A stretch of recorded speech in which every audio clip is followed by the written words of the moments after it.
Good evening, everyone. I'm Meteorologist Joshua McCalla with breaking news. So right now, Hurricane Melissa is actually a Category 2 hurricane. It has winds of up to 100 miles per hour. This is way up from earlier today where it had around 70 mile per hour winds.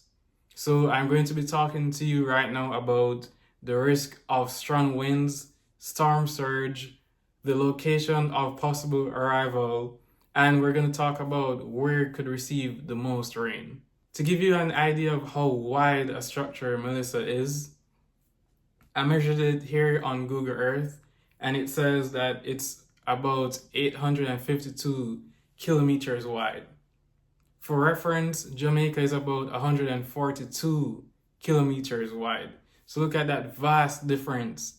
So the area that Melissa will make landfall is not as important right now just because of how wide it is.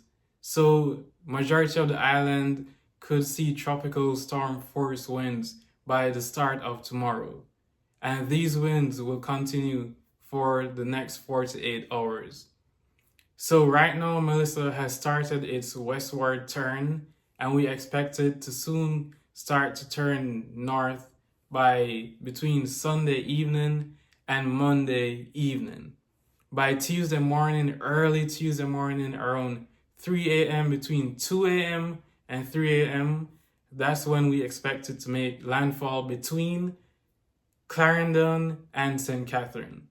This is a wide area, and I'm telling you this now because these models that we use is based on statistics, right?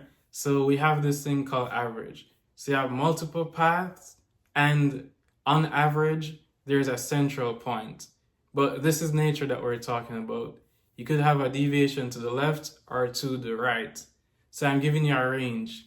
We're looking at between Clarendon and even possibly the eastern portion of St. Catherine, so bordering with St. Andrew or Kingston. So let's talk about rainfall. Usually on the eastern side of a hurricane is where we would see most rain. And Hurricane Melissa is going to be fighting high mountain ranges in St. Andrew, which we know as the Blue Mountains. So this is the highest peak of the island, and what's that going to do is going to disturb the structure in a sense and allow all that rain to come hard or heavily down. So it's going to inhibit that movement, and then that rain will come rushing down, which is why we have the risk of landslides and flooding. And also storm surge. That's going to be a huge factor, mostly on the eastern side of the island, so southeastern side. So those different bays that we have, like Kingston Harbor, we're going to have the Palisades, which is going to be our first line of defense against the storm surge.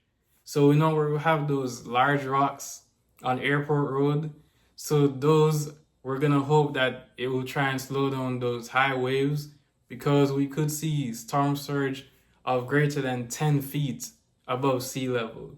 And we know that the southern side of St. Catherine, Clarendon, southern side of St. Thomas, Kingston, those areas are almost at zero sea level. It's flat. So that's going to be the main things that we're going to be looking at. Heavy rain on the eastern side, depending on the landfall location between Clarendon and St. Catherine. It's a wide area. We don't know just as yet, but continue to follow me for more updates. Once again, I'm meteorologist Joshua McCalla, and I'll be following this storm till the very end. Stay safe and stay weather aware.